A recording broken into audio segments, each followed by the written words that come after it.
ऐसा कुछ है तो यू कैन डू इट, अगर आप कर सकते हो। ओके चलो स्टार्ट करें, जल्दी से सभी बच्चे आ जाइए।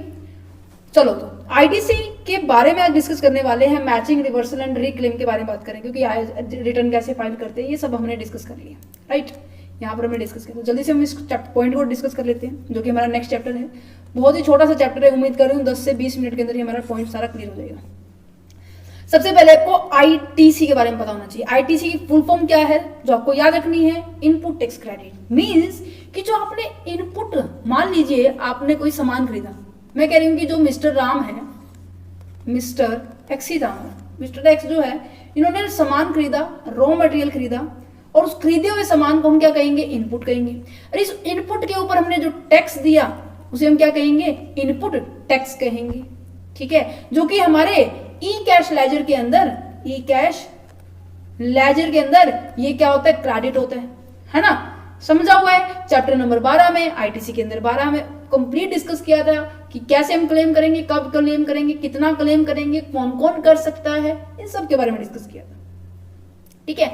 अब जब ये आउटवर्ड करेगा, मीन्स की आउटपुट जनरेट करेगा, इस रॉ मटेरियल, मान लीजिए इसने रुई खरीदी थी, कपास जिसे हम कहते हैं, उस कपास से इसने क्या किया, गारमेंट्स को प्रोड्यूस कर दिया, इसने मैन्युफैक्चर कर दिया, देन उसके बाद ये आउटपुट जनरेट कर रहा है, आउटपुट के ऊपर ये फिर टैक्स देगा, है ना। अब जब ये आउटपुट पे टैक्स देता है तो उस टाइम जो उसने पहले टैक्स दिया हुआ है उसका बेनिफिट भी लेगा। तो यहां पर जो आईटी का जो टैक्स है, जो क्रेडिट था, उसका बेनिफिट लेगा, बैलेंस लेगा, जो बैलेंस बचेगा यहाँ पे वो एक्चुअल में पे करेगा। तो यही बात करेंगे, मैचिंग कैसे करेंगे, क्योंकि जब हम GST return to be file करते हैं फॉर स्पेशली क्लेमिंग द, क्या, क्लेमिंग द रिटर्न, यहाँ पे डिस्कस किया था ना कि जो आपका जो आईटीसी है, अगर आपको उसको क्लेम करना है तो जीएसटी रिटर्न 2B आपको क्लेम करना पड़ेगा। और 2A क्या है, परचेज के बारे में इंफॉर्मेशन देती है। क्या हमने यही बात की थी, क्या सभी को यही पता था? चलो जी, फिर तो अच्छी बात है, ठीक है जी। तो उसकी मैचिंग कैसी होगी, तो उसकी मैचिंग नॉर्मल सी बात है ना बच्चे, कैसी होगी कि जो आपका जो सप्लायर है, जिससे आपने क्या किया, रॉ मटेरियल परचेज किया है, और जो आप है जिसने रॉ मटेरियल परचेज किया, ये क्या है, सप्लायर है जिसने रॉ मटेरियल को क्या किया है, सप्लाई किया है।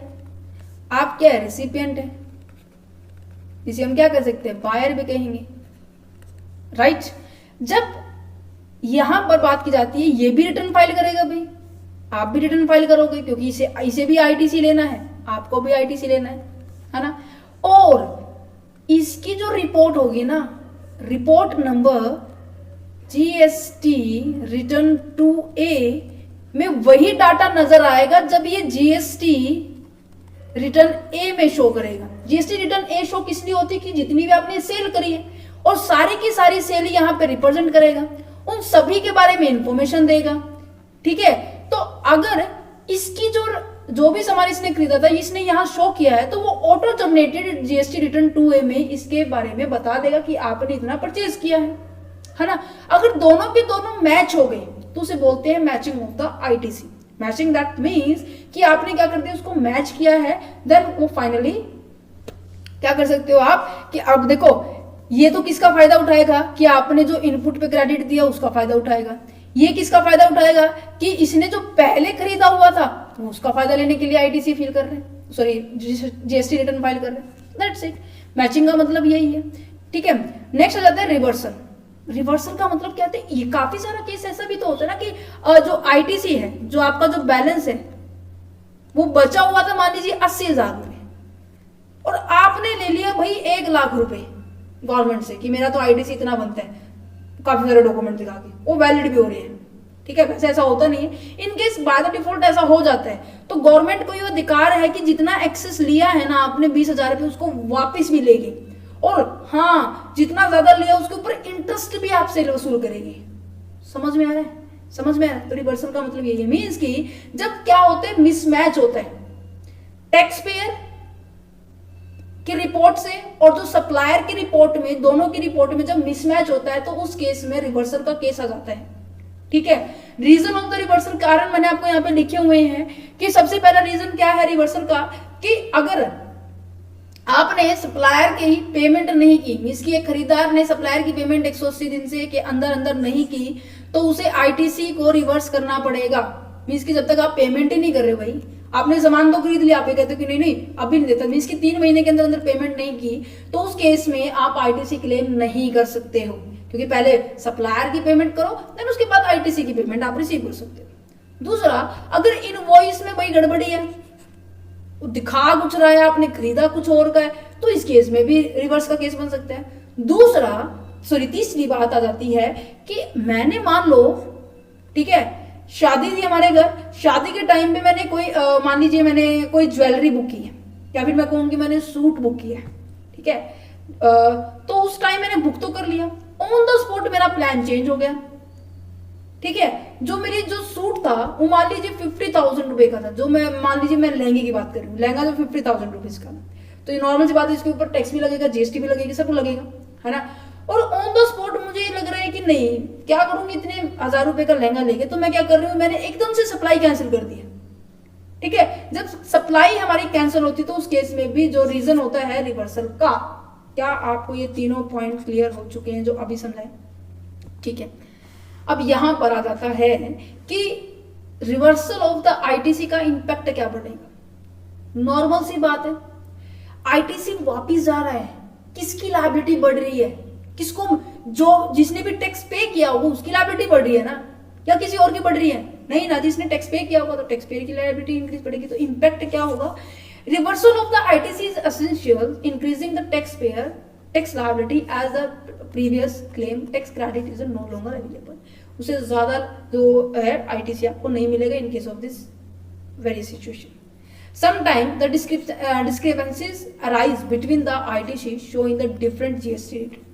कई बार ये भी होता है कि गलत क्यों नजर आता है, क्योंकि जीएसटी रिटर्न 3B में क्या रिप्रेजेंट आता है, जीएसटी रिटर्न 2B में क्या होता है, जीएसटी रिटर्न 1 कौन करता है, जो कि हमारा सप्लायर होता है, 3B कौन करता है, जो कि सप्लायर के साथ उसको रिटर्न फाइल करनी पड़े, जिसे मंथली रिटर्न भी कहते हैं। 2B क्यों होता है, क्योंकि हमें आईटीसी के क्लेम के बारे में जानना होता है। That's it. ये पॉइंट है ना, आपको और अच्छे से तब समझ में आएगा बच्चे जब आप रिटर्न का चैप्टर करेंगे, जो मैंने आपको यहाँ पे क्लियर करा था, याद है आपको, ये पूरा का पूरा चैप्टर मैंने बहुत अच्छे से करवाया था, विद इन 1 आवर हमने 10 जो क्या है जीएसटी की पॉइंट्स पढ़े थे, ठीक है।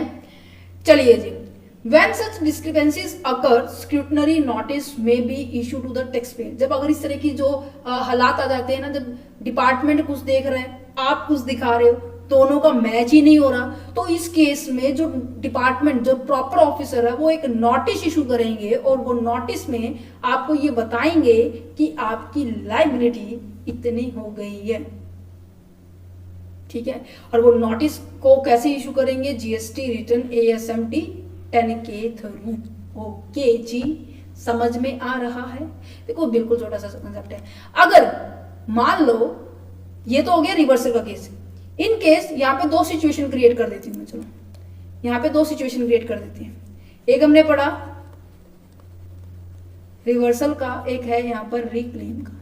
रिवर्सल का तो मतलब है कि आपने सरकार को क्या कर दिया, वापस रिटर्न कर दिया, ठीक है, समझ में आ रहा है। क्लेम का मतलब है कि आप सरकार से ले रहे हैं, ठीक है, ये पर्सन ले रहे हैं, ठीक है, यहाँ पर इसका ये मतलब है। क्लेम का मतलब है कि जब क्या होता है, आपकी या तो मैचिंग हो जाए, ठीक है, पहला केस क्या था कि या तो आपकी मैचिंग हो जाए, तो उस केस में आप क्लेम कर सकते हो। अगर इन केस रिवर्सल का केस है और आपको जो नोटिस भेज दिया 10 के थ्रू, और आप उसकी क्लैरिफिकेशन बहुत अच्छे से दे पाए हो कि नहीं नहीं ऐसे नहीं, ऐसे होगा, मेरे अकॉर्डिंग तो ये बिल्कुल ठीक है, जो आगे है उसने गलत किया या पीछे वाले ने गलत किया है, मैंने तो ठीक किया है, तो इस केस में अगर वो करेक्ट प्रूफ हो जाता है, तो उस केस में भी क्या होता है, मींस की जो मिसमैच था वो दोबारा से मैचिंग हो जाता है, तो वहां पर भी आप क्लेम लेने के लिए क्या है, लायबल है, आप सक्सेसफुली ले सकते हैं क्लेम। समझ में आ गया क्या कह रहे हैं कि मीनिंग क्या लिखा हुआ है रिक्लेमिंग ऑफ द आईटीसी का, if the mismatch leading to the ITC reversal was due to error और the discrepancies in the supply return, the tax payer can be reclaim the reversed ITC once the supplier rectify the mistake and the file the reverse return rectifying reflecting the correct tax liability। समझ में आ रहा है। चलिए अब यहाँ पे ना अगर आप इसको ना और अच्छे से देखना चाहते होंगे ना, तो यहाँ पे आपको मैंने बुक की पीडीएफ्स के थ्रू भी मैं आपको दिखा देती हूँ। यहाँ पे सबसे पहला स्टेप क्या नजर आ रहा है आपको, क्या नजर आ रहा है आपको कि आप क्या करते हो, मैचिंग करते हो डिटेल्स को, राइट, सेक्शन 42 सबसेक्शन 1 के तहत, ठीक है। देन उसके बाद आप क्या करते हो, उसके अंदर जितनी भी इंफॉर्मेशन देनी होती है, जितनी भी डिटेल्स देनी होती है, चाहे वो आउटवर्ड सप्लाई की है, चाहे वो इनवर्ड सप्लाई की है, चाहे वो सप्लायर की है, वो सारी की सारी इंफॉर्मेशन क्या कर देते हो आप, फर्निश कर देते हो। Is it clear? देन उसके बाद आ जाता है with the integrated goods and service tax, कितना आपने पे किया, सेक्शन 42 एंड सबसेक्शन 1 में आपको रिप्रेजेंट किया जाएगा, ठीक है। ओके जी, अब आपको दिखाई दे रहा है? सब बच्चे जल्दी से बताइए मुझे, एवरीवन इज विजिबल? सबको सबको दिखाई दे रहा है? कट रही है? ओके, अभी भी कट रही है?